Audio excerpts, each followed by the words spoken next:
আসসালামু আলাইকুম। Welcome back to my channel hour ordinary days. আজকে আমি রান্না করব মসুর ডাল আর পোলাওর চাল দিয়ে খিচুড়ি। প্রথমে একটা কড়াইয়ে তেল দিয়েছি, এর মধ্যে পেঁয়াজ আর রসুন দিয়েছি, দিয়ে একটু সময় ভেজে নিব। এখন এর মধ্যে দিয়ে দেব সামান্য পরিমাণে আদা, দিয়ে নাড়াচাড়া করে নিব। তারপরে এর মধ্যে দিয়ে দেব জিরা। জিরা দিলে কিন্তু যে কোনো জিনিস খেতে ভালো লাগে আমার কাছে। জিরা দিয়ে আবারও একটু নাড়া দিয়ে দিব। এখন এর মধ্যে দিয়ে দিব আমি পোলাওর চাল আর মসুর ডাল একসাথে ধুয়ে রেখেছিলাম, সেটা দিয়ে দিলাম। এটা এখন ভালোভাবে ভেজে নেব। এখন দিয়ে দিব লবণ, তারপরে দিব হলুদের গুঁড়া, এরপর দিব ধনিয়ার গুঁড়া, মরিচের গুঁড়া। এখন সব কিছু ভালোভাবে মিশিয়ে নেব।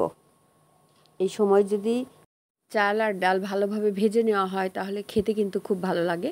এখন দিয়ে দিব গরম মশলা, দিয়ে আবারও আমি ভালোভাবে নাড়া দিয়ে দেব। এখন দিব তেজপাতা। সব কিছু ভালোভাবে মিশিয়ে নেওয়ার পরে এই পর্যায়ে দিয়ে দিব পানি। যা চাল তার ডাবল পানি দেব এখানে। অনেক সময় পোলাওর চাল যদি বেশি পুরাতন হয় সেক্ষেত্রে পানি একটু বেশি লাগতে পারে। এখন সব কিছু ভালোভাবে নাড়া দিয়ে দিব। খিচুড়ি, পোলাও এগুলোতে সবসময় গরম পানি দিতে হয়, তাহলে তাড়াতাড়ি হয়। এখন একটা ঢাকনা দিয়ে ঢেকে দেব। পানিতে বলক উঠে গেছে, এখন উঠিয়ে আমি আবারও নাড়া দিয়ে দেব। এই সময় আমরা লবণ চেক করে নিব, যদি কম হয় একটু দিয়ে দেব। এই সময় চুলার হিট একদম লো হিটে রেখে দেব। এখন একটু ঘি দিয়ে দেব। এই সময় ঘি দিলে খিচুড়িটা খেতে ভালো লাগে, সেন্ট ভালো আসে। এরপরে আমি এখানে দিয়ে দেব ম্যাজিক মশলা। এই ম্যাজিক মশলা দিলে কিন্তু খিচুড়ির স্বাদ আরও ভালো লাগে। আমি এখানে ম্যাজিক মশলা দিয়েছি, কেউ ইচ্ছা করলে এটা নাও দিতে পারেন, এটা অপশনাল। এখন সব কিছু আমি ভালোভাবে নাড়া দিয়ে মিশিয়ে নিব। আজকে আমি খিচুড়ি রান্না করেছিলাম। সব সময় তো রুটি খেতে ভালো লাগে না, মাঝে মাঝে একটু চেঞ্জ করে অন্য কিছু রান্না করতে ইচ্ছা করে। আজকে এই জন্য খিচুড়ি রান্না করেছিলাম। এই খিচুড়িটা নাড়া দেওয়ার পর একটা ঢাকনা দিয়ে ঢেকে দেব। সময় চুলার জাল একদম লো হিটে রেখে দেব। খিচুড়ি রান্না হয়ে গেছে।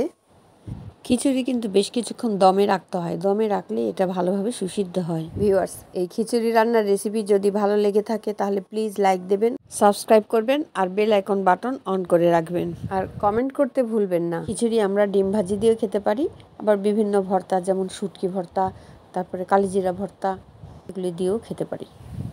সবাইকে অসংখ্য ধন্যবাদ এতক্ষণ ভিডিওটি দেখার জন্য। সবাই ভালো থাকবেন, সুস্থ থাকবেন। আবারও হাজির হব যে কোনো একটা রেসিপি নিয়ে। আল্লাহ হাফেজ।